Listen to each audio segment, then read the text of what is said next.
इसी के विषय में और आगे कह रहे हैं, वो मूल प्रकृति को कितनी जोर से सिद्ध कर रहे हैं, बार बार, आगे भी आएगा, अभी भी लगातार अलग अलग तरीकों से सिद्ध कर रहे हैं। ये त्रैतवाद है, यानी अद्वैत तो बिल्कुल नहीं है, बिल्कुल नहीं है, इसमें कोई लेश ही नहीं कर सकते कि ये अद्वैत है। यहां पर स्वतंत्र सत्ता स्वीकार कर रहे हैं, कार्य जगत है तो वो उत्पन्न होगा। तो देखिए आगे 114वां सूत्र, न असत उत्पादो निश्रृंगवत। बोले असत से तो कोई उत्पत्ति हो ही नहीं सकती, अभाव से तो कोई उत्पत्ति हो ही नहीं सकती। असत से यानी अभाव शून्य से, जो पूर्व पक्षी है यहां पर वादी है, तो बोले असत से तो कोई उत्पत्ति हो नहीं सकती। कैसे? उसके लिए उदाहरण दिया नृशृंगवत। नृ मतलब मनुष्य, मनुष्य के सींग से बनी हुई कोई चीज देखी है? नहीं। हाथी के या मान लो किसी हिरण के सींग से बनी हुई चीजें मिल जाएंगी, और भी गाय भैंस के भी मिल जाएगी, कुछ भी शंख इससे बनती हैं, जो भी चीजें सींग से, या तो जैसे हाथी के दांत से बनती है, तो मनुष्य के तो सींग ही नहीं होते, तो होता है शून्य है, वो तो असत है, तो उससे कोई चीज बनी हुई आज तक देखी नहीं होगी, क्योंकि मनुष्य के सींग ही नहीं होते। तो ऐसे ही असत से तो उत्पत्ति होती ही नहीं है, संभव ही नहीं है ये। और कह रहे हैं कि असत से क्यों नहीं उत्पत्ति होती, तो अगला सूत्र देखिए, बोलिए उपादान नियमात। बोले जब जब कोई चीज उत्पन्न होती है कार्य द्रव्य, तो उसके उपादान का, उपादान कारण का, द्रव्य का नियम होता है वहां कुछ ना कुछ। अब जैसे दही बनता है, तो दही बनने का, दही का उपादान कारण कुछ भी चीज हो सकती है या कुछ नियम होता है, इसी से दही बनेगा? नियम होता है, दूध से ही बनेगा। ठीक है, सोयाबीन के दूध से भी दही जम जाता है, वो ठीक है, दूध जैसी चीज है, लेकिन पानी से तो नहीं जमेगा, मिट्टी से तो नहीं जमेगा, डीजल पेट्रोल से तो नहीं होगा, तेल और घी से तो दही नहीं जमेगा। तो जो कोई चीज कार्य उत्पन्न होता है, उसके उपादान का नियम होता है, इसी से बनेगा। जो चीज जिससे बनती है, कपड़ा बनाए तो वो धागों से बनेगा, ठीक है, कोई सोने चांदी के तारों से भी मिल करके बना देंगे, उससे बन जाएगा, लेकिन मिट्टी के कण से तो नहीं बनेगा। हर चीज से नहीं बन सकती। तो उपादान का नियम देखा जाता है। इससे क्या पता लगा, क्या कहना चाह रहे हैं कि जो चीजें बनी हैं वो किसी विशेष चीज से बनी होती है, यानी कारण भिन्न भिन्न होता है। अगर शून्य मानेंगे तो वो तो फिर एक ही चीज है।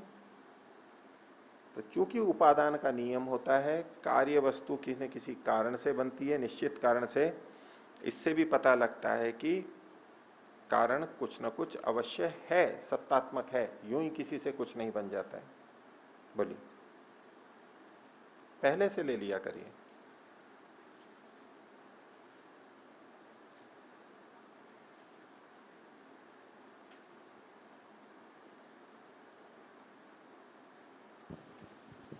ओ, यहाँ पर ये जो विषय आ रहा है कि शून्य सिद्धांत का पूरी तरह से खंडन करने के उद्देश्य से काफी सूत्र आ रहे हैं, तो इससे एक बात सामने स्पष्ट हो रही है कि जिन लोगों को प्रकृति उपादान मानने वाली जो धारणा है उसका विरोध करना है, वो सांख्य के विरोधी हो गए हैं। ऐसा भी कुछ संभावना हो सकती है क्या? उस समय प्रचलित रहे होंगे, सांख्य के विरोधी हो गए या उनकी अपनी मान्यता थी, तो सांख्यकार उसका निषेध कर रहे हैं। क्योंकि मूल प्रकृति दिखाई नहीं देती, तो कहते हैं वैसे ही बन गया, बस किससे बन गया, बस ऐसे ही बन गया। ऐसा जो मानते रहे हो, ऐसी मान्यता रही हो लोगों की, उसका ये प्रबलता से निषेध कर रहे हैं। जी, क्योंकि अभी तक जितना देखा है, पढ़ा है, उनके उसके आधार पर ये तो नहीं लग रहा है कि सांख्य दर्शन ईश्वर विरोधी है। लेकिन ऐसी बातें प्रचलित करके सांख्य के प्रति लोगों के मन में ये भाव आ जाए कि वो तो नास्तिक ग्रंथ है, इसलिए लोग उसे पढ़ेंगे ही नहीं, तो इन सब चीजों की फिर सिद्धि होगी ही नहीं। तो इस कारण से भी हो सकता है कि लोगों ने इस तरह की अवधारणाएं लोगों में प्रचलित कर दी हों। हो सकता है। जी, हो सकता धन्यवाद। है। तो कार्य के प्रसंग में इन्होंने कहा, एक तो उपादान का नियम होता है, उसी चीज से उसी चीज की उत्पत्ति होती है। सोने का सिक्का है तो वो सोने से ही बनेगा, तांबे का सिक्का है तो वो तांबे से ही बनेगा। अपने अपने उपादान का नियम होता है। आगे देखिए और हेतु दे रहे हैं। 116वां सूत्र बोलिए। सर्वत्र सर्वदा सर्व असंभवात। सर्वत्र का मतलब है सब स्थानों पर, सर्वदा यानी हर समय, सर्व यानी सब वस्तुओं का, कार्य द्रव्यों का, असंभवात संभव न होने से, उत्पत्ति न होने से। अब मान लीजिए दही जमाना है हम, क्या दही सब जगह जम सकता है? वैसे तो सब जगह जम सकता है, मतलब जहां जहां दूध होगा वहां। जहां दूध नहीं है, दूध तो है कहीं और क्या दही कहीं भी जम जाएगा? ऐसा नहीं होता है। जहां उसका उपादान कारण होगा वहां जम जाएगा, दूध होगा वहां जम जाएगा। कपड़ा कहां बनेगा? सब जगह बन जाएगा? नहीं, जहां धागे होंगे वहीं पर ही बनेगा, हर जगह नहीं बनेगा। तो एक तो कहा सर्वत्र, दूसरा कहा सर्वदा, हर समय दही नहीं जमेगा, हर समय कपड़ा नहीं बनेगा। धागा होना चाहिए उस समय, उस जगह पे होना चाहिए, उस समय भी होना चाहिए। भिन्न समय में वहां पर कारण हो और हम बनाना भिन्न समय में चाहें तो नहीं होगा। धागा यहां रखा था, फिर धागा हटा लिया और अब वहां पर वस्त्र बनाना चाहें तो नहीं होगा। तो सब जगह पे कार्य वस्तु नहीं बनती और हर समय नहीं बनती, और सब जगह हर समय सारी चीजें नहीं बनती। एक जगह कोई चीज बन रही है तो वहां दुनिया की सारी चीजें नहीं बन जाएंगी। भोजनालय में भोजन बन रहा है तो वहां हर चीज नहीं बनेगी, लकड़ी की चीजें भी नहीं बनेंगी, वहां लोहे की चीजें नहीं बनेंगी, वहां तो भोजन है तो भोजन ही बनेगा। तो इस कारण से ये नियमन वहां पर दिखा रहे हैं। क्यों ऐसा होता है? क्योंकि सब जगह कारण नहीं होता, उपादान नहीं होता, हर समय में उपादान नहीं होता, और हर चीज का उपादान कारण हर जगह नहीं होता। इसलिए हर स्थान पर हर समय हर वस्तु उत्पन्न नहीं हो सकती। ये उपादान नियम को ही एक तरह से और खोला गया है। अर्थात कोई कार्य द्रव्य उत्पन्न हो रहा है तो कारण तो अवश्य होगा, सत्तात्मक वस्तु अवश्य होगी, उसको इस ढंग से और जोर देकर के कहा गया। तो सर्वत्र सर्वदा सर्व असंभवात, इसलिए शून्य से नहीं हो सकती। यदि शून्य से चीजें बनती फिर तो शून्य से ही सारी चीजें बन जानी चाहिए थी, और शून्य कहां पर है और कहां पर नहीं है? शून्य तो फिर हर जगह ही होगा ना, शून्य तो अभाव है। अच्छा, शून्य के अतिरिक्त कुछ है नहीं, तो शून्य शून्य तो सब जगह है, तो सब जगह है तो हर जगह हर चीज बन जानी चाहिए और हर समय बन जानी चाहिए। लेकिन चूंकि हर स्थान पर हर समय हर चीज नहीं बनती, इससे पता लगता है कि इसका जो कारण है, उपादान कारण, वो कोई निश्चित है, शून्य नहीं है। और अपने पक्ष में बात रख रहे हैं इसी को पुष्ट करने के लिए 117वां सूत्र बोलिए। शक्तस्य शक्य करणात्। शक्त का मतलब है जो कारण होता है, सामर्थ्य वाला होता है। तो जो सामर्थ्य वाला होता है वो अपने अनुरूप समर्थवान चीज को ही उत्पन्न करता है। जिस कारण में जिस वस्तु को उत्पन्न करने की सामर्थ्य होती है, शक्ति होती है, वही कारण उसके अनुरूप चीज को उत्पन्न करता है। गाय दूध ही उत्पन्न कर सकती है, डीजल पेट्रोल उत्पन्न नहीं कर सकती। इसी तरह बाकी चीजों में भी लगाएंगे। तो जो समर्थ है, शक्त है, यह है कारण के लिए। कारण शक्त होता है, समर्थ होता है, और अपनी सामर्थ्य के अनुरूप ही शक्य को वो उत्पन्न करता है। अब बिजली का प्रवाह हमें तारों में लेना है तो हर किसी चीज से तार नहीं बन सकते, सब चीज बिजली की सुचालक नहीं होती है, कुछ कुचालक भी होती है, रोक देती है। तो जो समर्थ होता है वो ही उस कार्य को कर पाता है। ये नियम हम समाज में देखते हैं। इसलिए ऐसा नहीं कह सकते कि शून्य है और उसी से सब कुछ बन गया। उसका कोई विशेष कारण है, अस्तित्व वाला कोई कारण है। आगे और अपनी बात की पुष्टि के लिए कह रहे हैं कि कार्य द्रव्य कारण से ही उत्पन्न होता है, सत्तात्मक से ही उत्पन्न होता है। अगला सूत्र देखिए 118वां, बोलिए। कारण भावाच्य, कारण के होने से भी, कहां पर? कार्य में। जो कार्य द्रव्य उत्पन्न होता है उसमें कारण भी विद्यमान रहता है। अब वस्त्र उत्पन्न हुआ तो उसमें धागे विद्यमान है, इससे भी पता लगता है कि इसका कोई ना कोई सत्तात्मक कारण है। दही उत्पन्न हुआ है तो उसमें दूध से संबंधित जो प्रोटीन है, चिकनाई है, पानी है, मीठापन है, रसायन, कुछ खनिज लवण है, वो भी उसमें विद्यमान होते हैं। तो कार्य में चूंकि कारण यानी उपादान कारण विद्यमान रहता है, इससे भी पता लगता है कि कार्य वस्तु कारण से, उपादान से ही बनती है, ये भी सिद्धि होती है। अब सोने का कुंडल हो, कोई कहे ये शून्य से बन गया। अब सोने का कुंडल है तो उसमें सोना हमारे को दिखाई दे रहा है ना, ये उसी से बना है। जिन चीजों से बना है वो हमारे को उसमें दिखाई देते हैं। हलवा बना है तो उसमें आटा, घी, चीनी, ये चीजें हमारे को दिखाई दे रही हैं, तो उनसे वो बना है। तो कार्य में कारणों के विद्यमान रहने से भी पता लगता है कि कारण कोई सत्तात्मक वस्तु है। तो ऐसा ही प्रकृति के विषय में भी समझना चाहिए।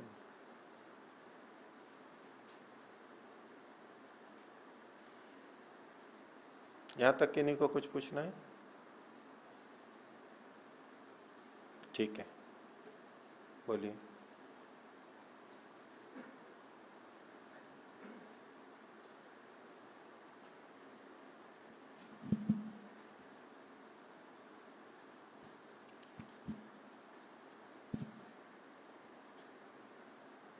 ओम जी, जो आपने कहा था कि मतलब कोई चीज अधिक सुनाई देने पर इंद्रियों को सुनाई नहीं देती। अधिक ध्वनि हो हमारी हाँ जी। सामर्थ्य से तो भी सुनाई नहीं देती। जी। ठीक है। तो योगी को जो मतलब कहते हैं कि उसकी सामर्थ्य शक्ति बढ़ जाती है प्रत्येक विषय में, तो उसको मतलब प्रत्येक प्रकार की वो सुन सकता है अथवा नहीं? प्रत्येक प्रकार का तो वहां नहीं, जो वर्णन आते हैं उसमें अति दूर को भी वो सुन लेता है, ये वर्णन आता है। हम जितनी दूर का सुन पाते हैं, यानी जब वो सूक्ष्म हो जाती है, दूर से आ रही है, तो उसको भी वो सुन लेता है। अति निकट का है, या सर्वभूत रुत ज्ञानम भी एक बात आती है कि अन्य प्राणियों की बोली को भी वो समझने लगता है, ये भी एक सूत्र आता है योग दर्शन में। तो इस तरह की सामर्थ्य बढ़ने का तो है, सामर्थ्य बढ़ जाती है। मतलब तीव्र ध्वनि का नहीं है? ऐसा लिखा नहीं है। ठीक है, अगर हो सकता है तो स्वीकार कर सकते हैं उसको भी।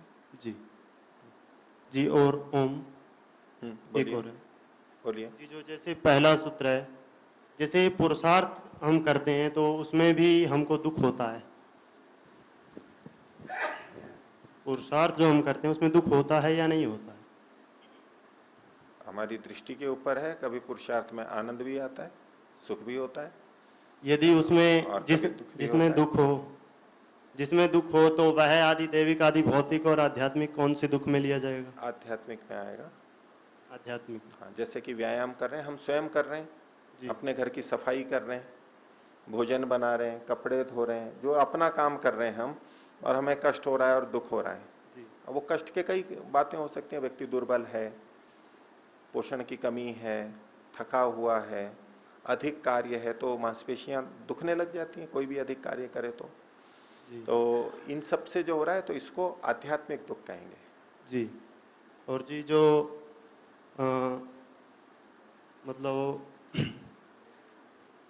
जो आप्तोपदेश शब्द, तो जो आपका उपदेश है वो शब्द है, शब्द प्रमाण है। हाँ। शब्द प्रमाण है। हम्म। तो हमने मतलब आपने ये कहा कि सत्य और जानने वाला जो है वो आता है, तो हमको मतलब ये निश्चित कैसे हो कि वो मतलब सत्य ही है और ये व्यक्ति इस बात को जानता है ये हमारे लिए सत्य ही है? प्रथम तो ये।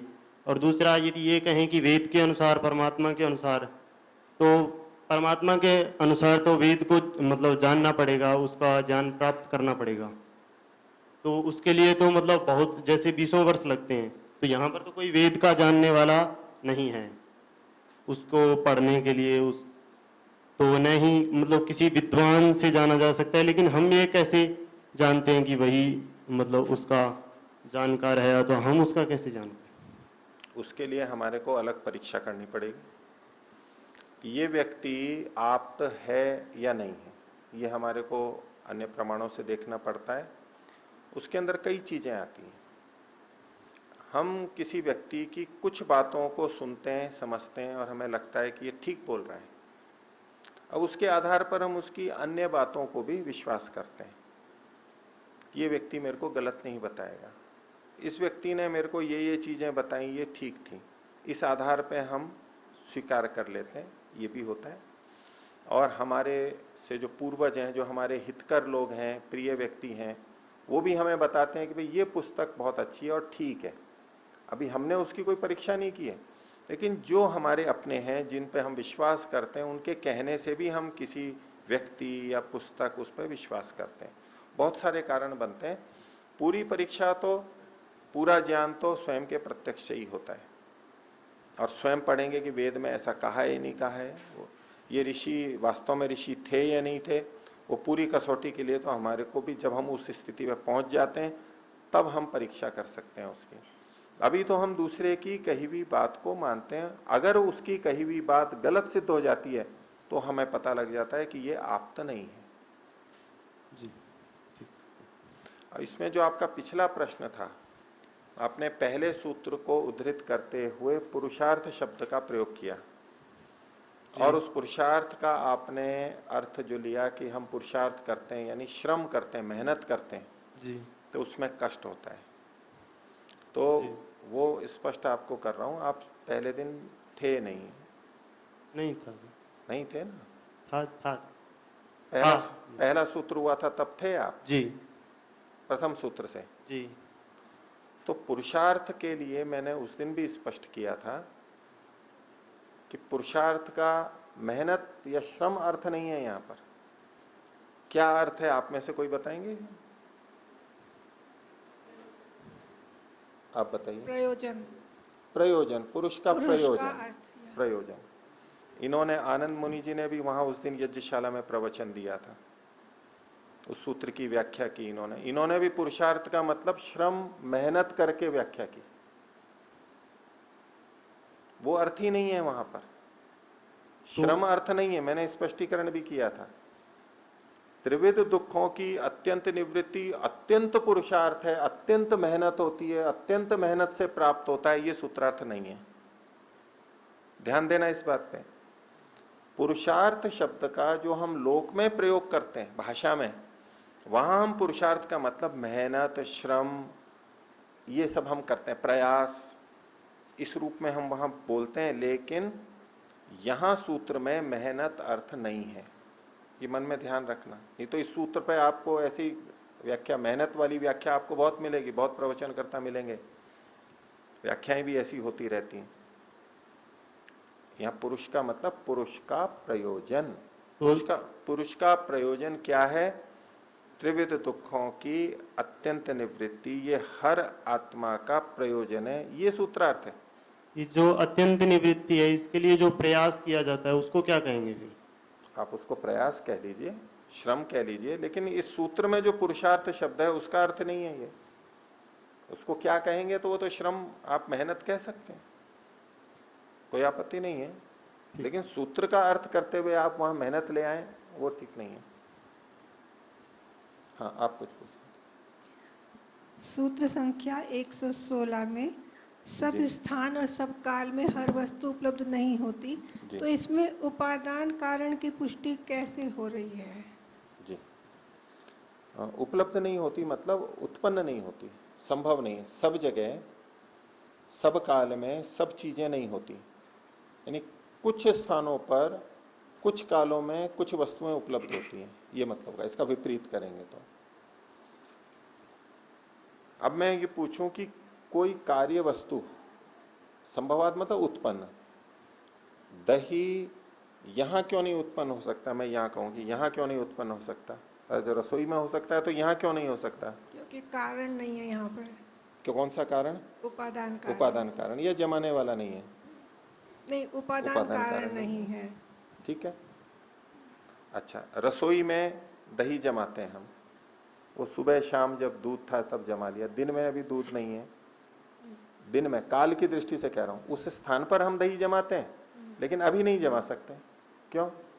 क्योंकि उपादान कारण नहीं है, उस समय नहीं है। उस समय उस जगह पे तो हम दही जमाते रहे, सारे और चीजें सब हैं, लेकिन हर स्थान पर हम नहीं कर सकते। ठीक है। अच्छा, रसोई में बहुत सी चीजें बनाते हैं आप, बीसियों चीजें बनाती हैं, तरह तरह की चीजें बनती हैं, क्या वहां पर हर चीज बनती है? नहीं। जो फैक्ट्रियों में बनती है नहीं, वो सब चीजें नहीं बन सकती ना। क्यों नहीं बन सकती? क्यों नहीं बन सकती? जगह नहीं है क्या वहां पर? जगह है। जगह है, समय नहीं है क्या वहां पर? उपादान कारण नहीं। उपादान कारण नहीं है।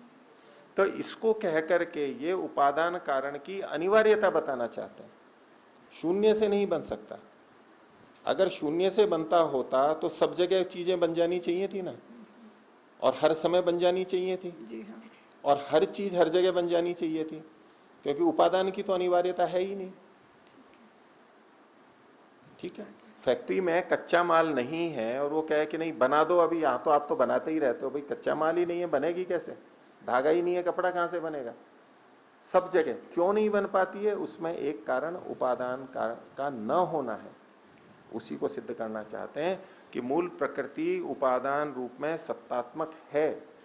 वो तरह तरह से अलग अलग ढंग से उसी बात को कहना चाह रहे हैं, सिद्ध करना चाह रहे हैं।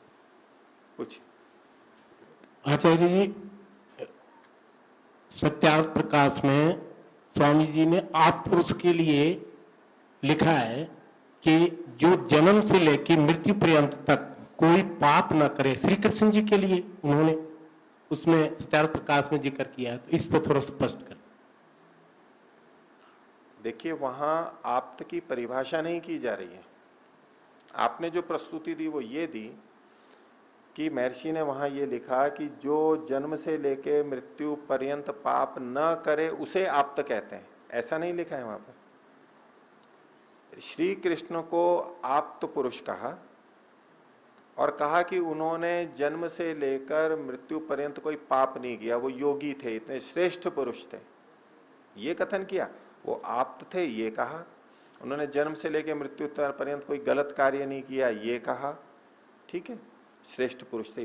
लेकिन उसका ये मतलब नहीं है कि आप्त की ये परिभाषा है जो जन्म से लेकर मृत्यु पर्यंत कोई पाप ना करे, ये परिभाषा नहीं है।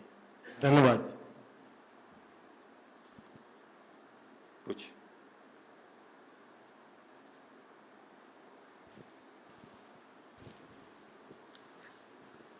उमाचार्य जी, थोड़ा प्रसंग से वैसे है तो हटके, लेकिन अक्सर जो पाठ है, का ही पूछिए।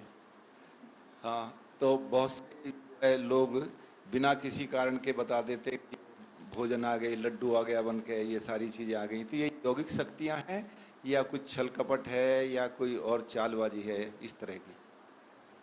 देखिए, मूल बात हमने यहां पकड़ ली कि शून्य में से तो नहीं आ सकता, शून्य से उत्पन्न नहीं हो सकता, अभाव से भाव की उत्पत्ति नहीं हो सकती। यदि हमें ऐसा प्रतीत हो रहा है कि भाई यहां तो कुछ था नहीं फिर भी आ गया है, तो हम यूं समझेंगे कि जो थी चीज वो हमें दिख नहीं रही थी, इसलिए हमें लग रहा है कि अचानक आ गई है। अभाव से भाव हमें प्रतीत हो रहा है, लेकिन कहीं ना कहीं उसका भाव था, भाव से ही हुई है। यहां के सिद्धांत से बस इतना हम समझ सकते हैं। वो कैसे होता है, क्या होता है, ये एक अलग बात है। भाव था तभी आया है। अब समुद्र के किनारे कोई बैठा हो और समुद्र की सतह पे देख रहा हो, बोले कि समुद्र में से वो मछलियां उछल के गिरती रहती है ना, समुद्र में छलांगे कलाबाचियां लगाती रहती हैं, तो कहें देखो कुछ भी नहीं था और देखो फिर हवा में आ गया और फिर लुप्त हो गया। शून्य से उत्पन्न हुई और शून्य में शून्य हो गई, समाप्त हो गई। तो ये देखने के नीचे का नहीं पता है तो वो कह सकता है ऐसा। जो जानकार है वो कहेगा ये मछली तो नीचे थी पहले, ऊपर निकली और वापस चली गई, वहां भी अस्तित्व है उसका। दिखने में यूं लग रहा है कि शून्य से हुई और वापस शून्य हो गई। तो ये हमारी अज्ञानता के कारण से ऐसा हमें प्रतीत हो सकता है, लेकिन यदि कोई चीज आ रही है तो कहीं ना कहीं से आई है, भाव से ही उत्पन्न हुई है, अभाव से कभी नहीं होगी, यहां ये बताया गया। आगे देखिए 119वां सूत्र, बोलिए। भावे भाव योग चेत न वाच्यम। ये जो उत्पत्ति की बात अभी चल रही थी कि इस कार्य जगत की उत्पत्ति होती है, तो अभी एक शंका कर रहा है कोई कि भाव में, ये भाव का मतलब है उपादान कारण, भाव योग, यहां दूसरे भाव का मतलब है कार्य द्रव्य। भाव में यानी उपादान कारण में यदि कार्य द्रव्य पहले से है तो न वाच्यम, ये उत्पत्ति का कथन आपको नहीं करना चाहिए। एक सिद्धांत है बड़ा सांख्य का, और दो सिद्धांत चलते हैं, एक है सत्कार्यवाद और दूसरा है असत्कार्यवाद। ये सत्कार्यवाद मानते हुए प्रश्न किया गया, आक्षेप किया जा रहा है। कार्य कारण में विद्यमान रहता है, कार्य कारण में विद्यमान रहता है, इस तरह से प्रस्तुति होती है उसकी सत्कार्यवाद की, मोटे तौर पे, कि जैसे एक पत्थर हो और छेनी से उसको काट काट के उससे कोई आकृति बना ली। वो जो आकृति बनाई है वो पत्थर में पहले से थी या नहीं? वो जो आकृति बनी है काट छाट के, वो आकृति पत्थर में पहले से थी या नहीं, या नहीं बनी है? उस प्रतिमा का, उस आकृति का कारण क्या है? वो पत्थर, वो चट्टान। और जो चीज बनी है वो उसमें थी या नहीं थी पहले? थी। तो जो कार्य उत्पन्न हुआ है वो कारण में पहले से था। ठीक है, तो यदि कार्य कारण में पहले से था तो उसकी उत्पत्ति क्यों कहते हो आप? उत्पत्ति क्यों कह रहे हो? जब जो चीज पहले से है तो उसके लिए उत्पत्ति शब्द का प्रयोग क्यों कर रहे हो? का भावे यानी कारण में, उपादान कारण में भाव योग, यदि कार्य द्रव्य का योग विद्यमानता है तो न वाच्यम, फिर तो आपको उत्पत्ति का कथन ही नहीं करना चाहिए।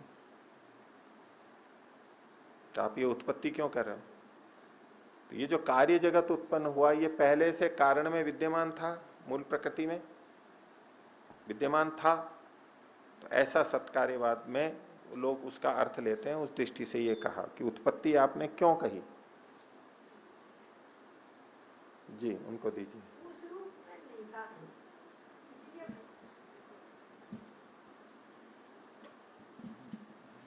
पहले पत्थर तो था लेकिन वो मूर्ति रूप में नहीं था। कोई बात नहीं, लेकिन जो प्रतिमा थी वो पत्थर में थी या नहीं थी पहले से? वो थी तो, लेकिन उस मूर्ति रूप में नहीं थी। नहीं थी लेकिन थी ना? थी तो उसमें तभी बनी। ठीक है, ना होती तो नहीं बनती। अब ये, लेकिन ये सब जगह नहीं घटेगा। धागे में कपड़ा था या नहीं था? धागों में, धागे है ना, उस समय तो पहले तो लिपटे रहते हैं गिट्टों में, कपड़ा बनने से पहले बड़े बड़े वो होते हैं, बीम होते हैं, क्या बोलते हैं उसको। तो वस्त्र उत्पन्न होने से पहले धागों में था या नहीं? डर क्यों रहे हो? नहीं था तो नहीं था बोलो। अब जैसे घड़ा उत्पन्न होने से पहले मिट्टी में था या नहीं? वो देखो कुछ था बोल रहे हैं, कुछ ना बोल रहे हैं। मिट्टी में घड़ा था क्या? नहीं था। देखो वो कह रहे हैं कि पहले से घड़ा था मिट्टी में तभी तो बनेगा।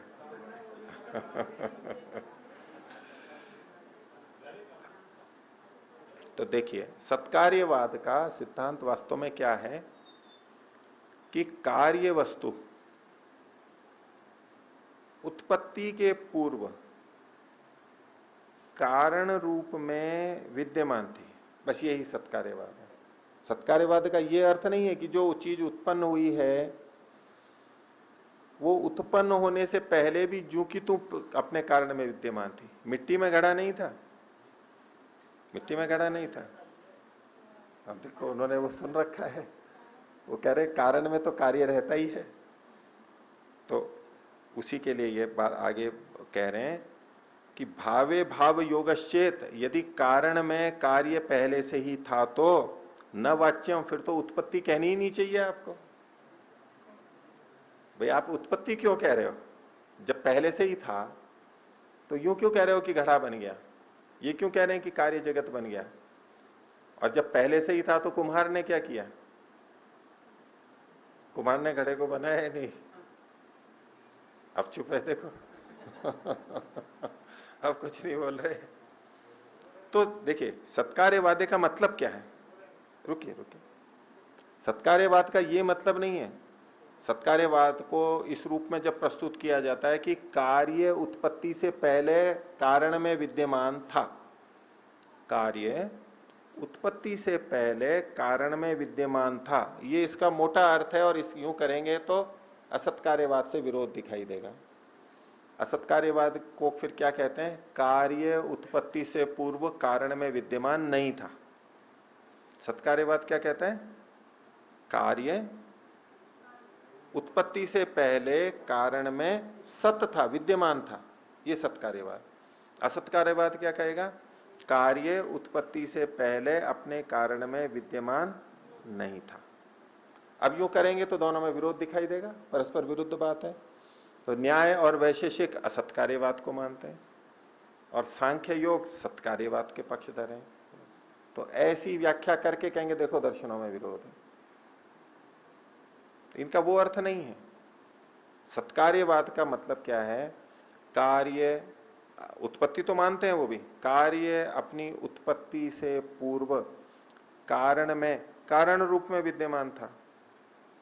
सत्कार्यवाद का इतना ही मतलब है कि शून्य से अभाव से उत्पत्ति नहीं हुई है। और असत्कार्यवाद का मतलब है कि कार्य अपनी उत्पत्ति से पूर्व कारण में कार्य रूप में विद्यमान नहीं था। घड़ा अपनी उत्पत्ति से पूर्व मिट्टी में घड़े के रूप में नहीं था, मिट्टी के रूप में तो था, घड़े के रूप में नहीं था। और घड़े के रूप में नहीं था वही तो कुम्हार ने उत्पन्न किया है, वही तो जुलाहे ने वस्त्र बनाया है। इस दृष्टि से देखेंगे तो दोनों वादों में कोई विरोध नहीं है, लेकिन जब एक पक्ष में देखते हैं तो विरोध लगता है। तो इन्होंने कहा सत्कार्यवाद को जिसने ढंग से नहीं समझा है वो इसका आक्षेप कर रहा है कि भाव में यानी उपादान कारण में भाव का यदि योग है, कार्य पहले से विद्यमान है तो चेत न वाच्यम, तो फिर इसकी उत्पत्ति को आपको कहना ही नहीं चाहिए जो पहले से ही था। जो पहले से है उसकी उत्पत्ति थोड़ा ना कही जाती है, उत्पत्ति तो उसकी कहते हैं जो पहले नहीं था और अब उत्पन्न हुआ है, अब आया है, उत्पत्ति तो उसे ही कहते हैं। ठीक है, बोलिए।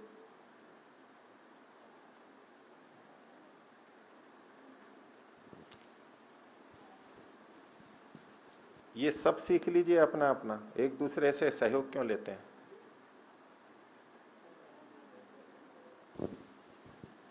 आचार्य जी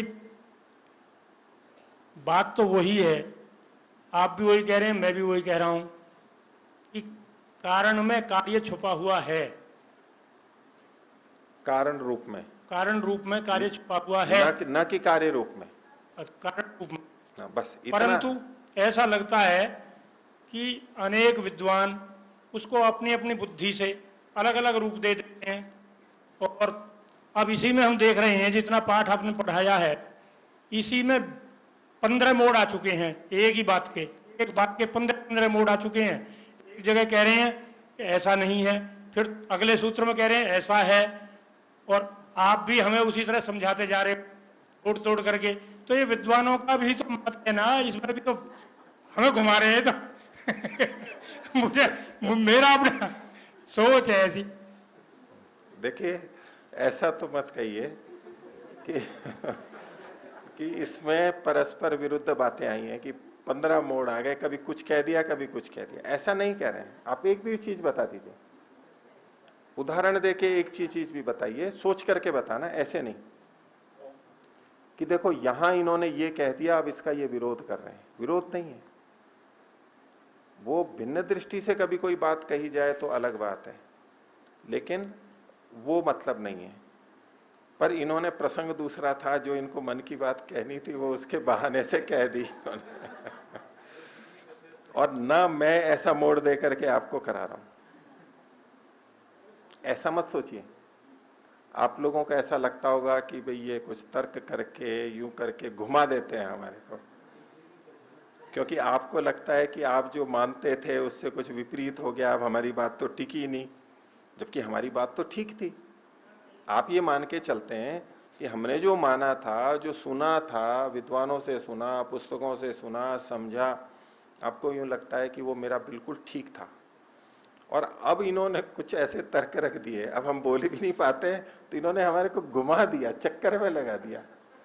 वास्तव में हमारी बात तो सही थी, लेकिन इन्होंने ऐसा मोड़ दे दिया गलत तरीके से। ऐसा बिल्कुल नहीं समझिए।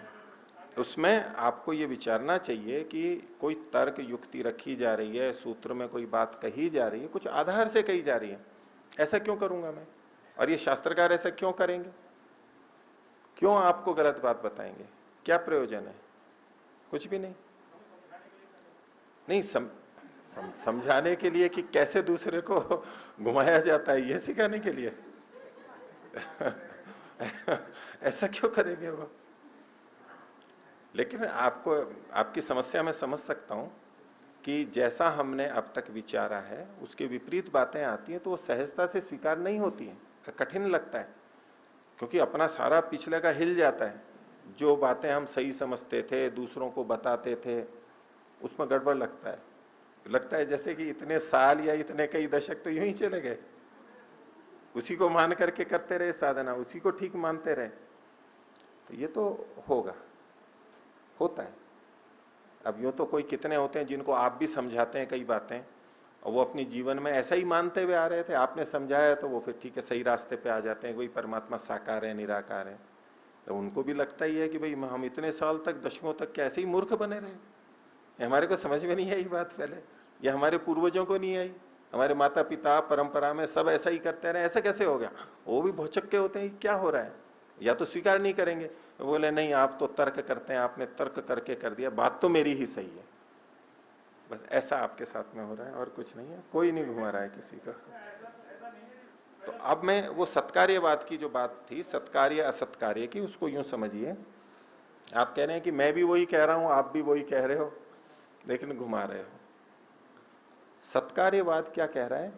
पहले तो हम ये माने कि दोनों में विरोध नहीं है, दोनों दर्शन वैदिक दर्शन है और अलग अलग नहीं कह रहे, दृष्टि भेद है बस।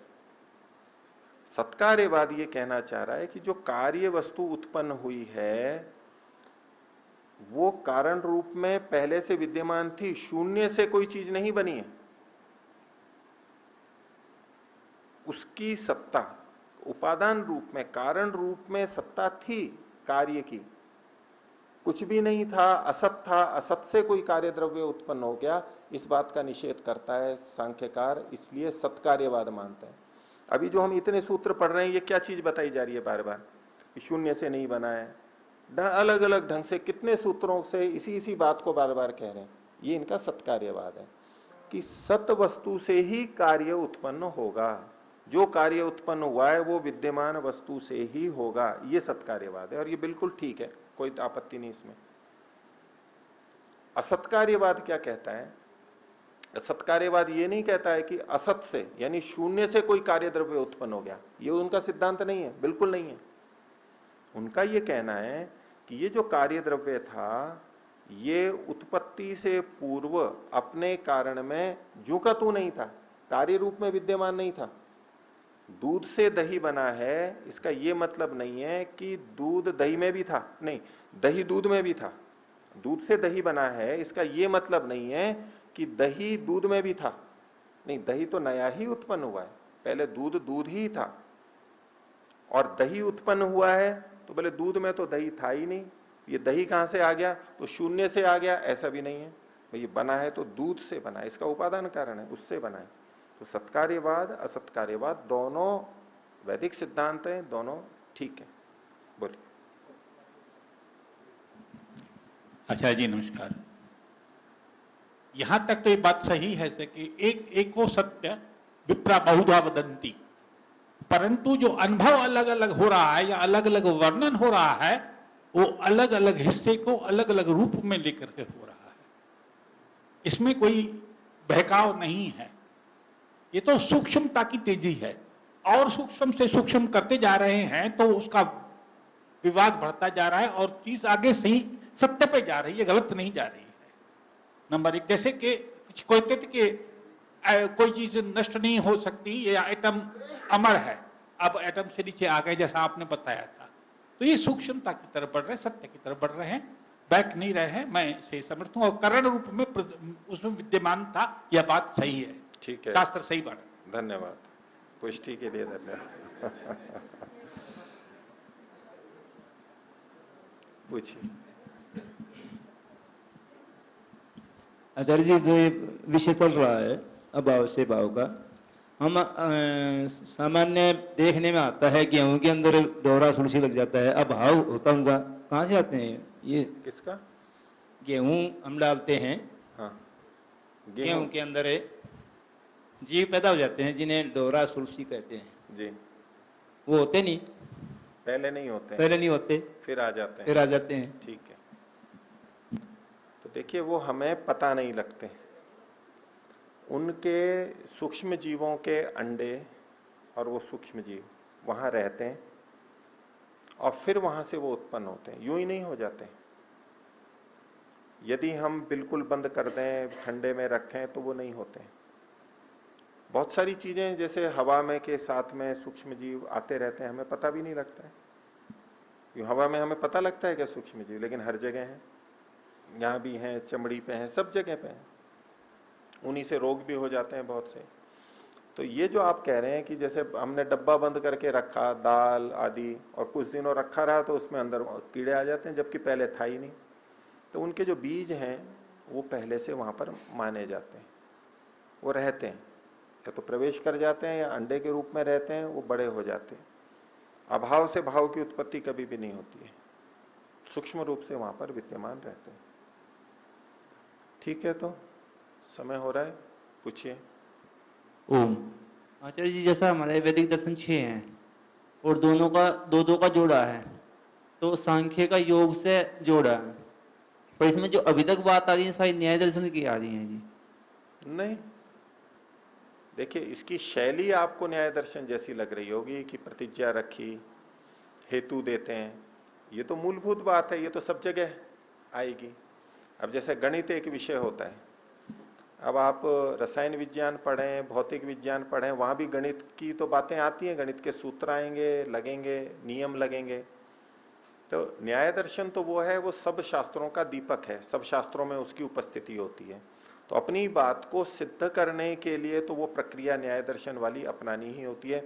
और चूंकि यहां पर भी पक्ष विपक्ष चल रहे हैं तो वो अपनी हेतु और वो सारी चीजें दे रहे हैं, और प्रमाण भी आया है, तो प्रमाण की बात तो योग दर्शन भी करता है, 3 प्रमाण योग दर्शन भी मानता है, 3 प्रमाण ये भी मानते हैं, तो सहायक के रूप में है। और इनके जोड़े हैं, इसका ये मतलब नहीं है कि एक दूसरे की बात कोई कुछ भी नहीं बोलेगा, उसका कुछ भी उल्लेख नहीं आएगा, उल्लेख आएगा। वहां भी आत्मा की बात है, न्याय दर्शन में खूब है, यहां भी आत्मा की बात चल रही है, लेकिन यहां लक्ष्य मुक्ति का जिस तरह से दिया, विवेक की बात चल रही है, बंधन की बात चल रही है। अब शुरू से लेके अभी तक क्या चल रहा है? त्रिविध दुखों की अत्यंत निवृत्ति, बंधन का कारण क्या है, बंधन की मुक्ति कैसे होगी, बंधन प्रकृति से हुआ है तो मूल प्रकृति क्या है, कार्य जगत क्या है, सारा वहीं तो घूम रहा है। विवेक की प्राप्ति प्रमाणों से होगी। अब उसमें बीच बीच में जो अन्य पक्ष आते हैं जो इस सिद्धांत के विपरीत हैं, उनका निराकरण भी करते चल रहे हैं। तो ये तो एक जैसा तो आपको सभी जगह मिलेगा। हेतु आदि का वर्णन, ये न्याय की बातें तो सब जगह आएंगी, और सांख्य की बातें भी वहां भी मिलती हैं हमारे को। ये तो समान विचारधारा के दर्शन है, एक दूसरे की पुष्टि करते हैं।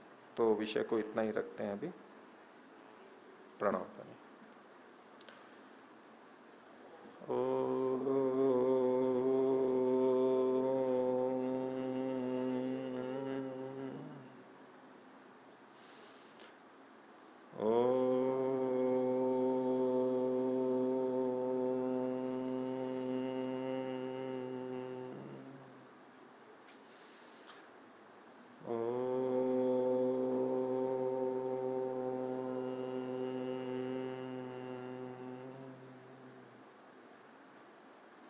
सभी को सतर अभिवादन।